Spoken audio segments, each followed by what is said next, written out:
السلام علیکم ورحمۃ اللہ وبرکاتہ نحمده ونصلی علی رسولہ الکریم اما بعد۔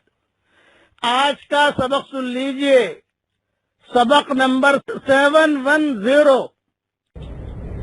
یہ سبق جادو سے حفاظت کا بہت ہی مجرب نسخہ ہے، لیکن جو ترتیب میں بتا رہا ہوں وہ ترتیب حدیث شریف میں نہیں آئی ہے، بلکہ علماء حقہ نے لکھا ہے اور بہت لوگوں کو فائدہ بھی ہوا ہے الحمدللہ۔ تو جس ترتیب سے میں بتا رہا ہوں اس ترتیب سے عمل کریں، انشاءاللہ بہت فائدہ ہوگا۔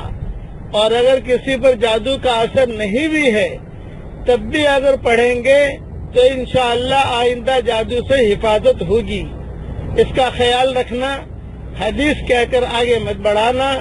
یہ تجارب الصالحین یہ قیامت تک چلتے رہیں گے، اور قیامت تک جو ہے یہ لوگ جو ہے اس سے فائدہ اٹھاتے رہیں گے۔ اب جادو سے حفاظت کا بہت ہی مجرب نسخہ۔ نمبر 1، 11 مرتبہ کوئی بھی درود شریف دھیان سے پڑھ لیجئے۔ نمبر 2، سورہ فاتحہ 3 مرتبہ پڑھ لیجئے۔ نمبر 3، چاروں قل 3 مرتبہ پڑھ لیجئے۔ نمبر 4، آیت الکرسی 3 مرتبہ پڑھ لیجئے۔ نمبر 5، وَلَا يَؤُودُهُ حِفْظُهُمَا وَهُوَ الْعَلِيُّ الْعَظِيمُ۔ یہ بھی آیت الکرسی میں ہے لیکن یہ الگ سے پڑھنا ہے، اسے 9 مرتبہ پڑھ لیجئے۔ نمبر 6، ایک آیت پڑھ رہا ہوں، سورہ توبہ کی آخری آیت میں پڑھ رہا ہوں، اسے 3 مرتبہ پڑھ لیجئے۔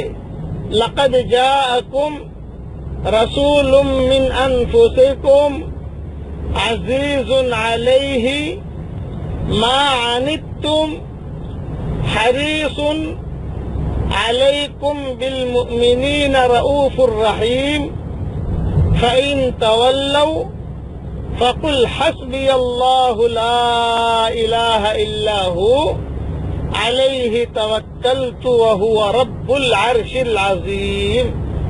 یہ آیت 3 مرتبہ پڑھنی ہے۔ نمبر 7، سلام قولا من رب الرحیم 7 مرتبہ پڑھ لیجئے۔ نمبر 8، پھر 11 مرتبہ کوئی بھی درود شریف دھیان سے پڑھ لیجئے، پھر اپنے بدن پر اور بچوں کے بدن پر، شوہر کے بدن پر، بیوی کے بدن پر دم کر لیجئے، اور پانی پر دم کر کے پی لیجئے یا پلا دیجئے، انشاءاللہ بہت ہی فائدہ ہوگا۔ یہ بہت ہی مجرب نسخہ ہے۔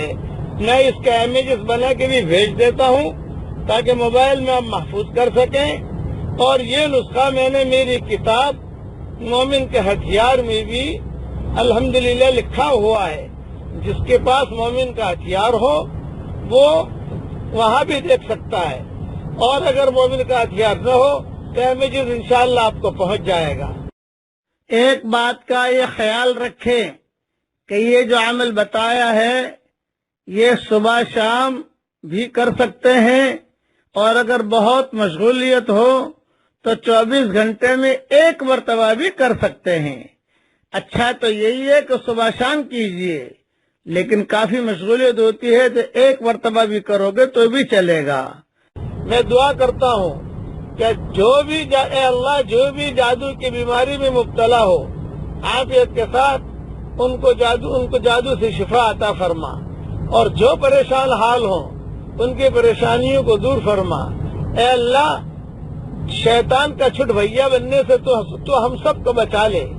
اے اللہ ہمیں ایسا ایمان دے کہ اس کے بعد کفر نہ ہو، اور ہمیں ایسی ہدایت دے کہ اس کے بعد گمراہی نہ ہو، اور ہمیں ایسی عزت دے کہ اس کے بعد ذلت نہ ہو، اور ہمیں ایسی ترقی دے کہ اس کے بعد تنزلی نہ ہو، اور ہمیں ایسا تیرا قرب دے کہ اس کے بعد تجھ سے دوری نہ ہو، اور بھٹکے ہوئے آہو کو اب سوئے حرم لے چل، اس بھٹکی ہوئی امت کو پھر مسجد والا بنا دے۔ پھر اعمال والا بنا دے، پھر اخلاق والا بنا دے۔ میں سفر میں ہوں، کیپ ٹاؤن سے سبق دے رہا ہوں، اور جہاں مرج البحرین ہے، دو سمندر ملتے ہیں، وہ یہی جگہ ہے، میں اس علاقے سے سبق دے رہا ہوں۔ اے اللہ تو مسافر کی دعا قبول کرتا ہے۔ جتنی دعائیں حضرت محمد صلی اللہ علیہ وسلم نے مانگی ہے، اے اللہ وہ ساری کی ساری دعائیں خیر کے لائن کے ہم سب کے لیے قبول فرما، اور جن شرور سے پناہ چاہیے ان شرور سے تو ہماری حفاظت فرما۔ آمین آمین۔ اب میرے ساتھ پڑھ لیجئے ایک مرتبہ، سبحان اللہ والحمد للہ ولا الہ الا اللہ۔ دیکھیے میں نے اتنا پڑھا، اب یہ کلمہ عرش کا چکر لگا رہا ہے، طواف کر رہا ہے، اور میرا تذکرہ ہو رہا ہے اللہ کے یہاں۔ آپ پڑھو گے تو آپ کا بھی تذکرہ ہوگا، لیکن دھیان سے پڑھنے کی عادت ڈالنا، استحضار سے پڑھنے کی عادت ڈالنا۔ یہ نہیں کہ روٹی بھی بنا رہی ہو تو کلمہ بھی پڑھ رہی ہو، میں ثواب تو ملے گا، کار بھی چلا رہے کلمہ بھی پڑھ رہے، ثواب تو ملے گا، اس میں کوئی شک نہیں ہے، لیکن استحضار پر جو ملتا ہے وہ غفلت پر نہیں ملا کرتا، اتنا ذہن میں رکھنا۔ اللہ تعالی ہم سب کو دین پر چلنے کی توفیق عطا فرمائے، آمین آمین۔ والسلام علیکم ورحمۃ اللہ وبرکاتہ، وآخر دعوانا ان الحمد للہ رب العالمین۔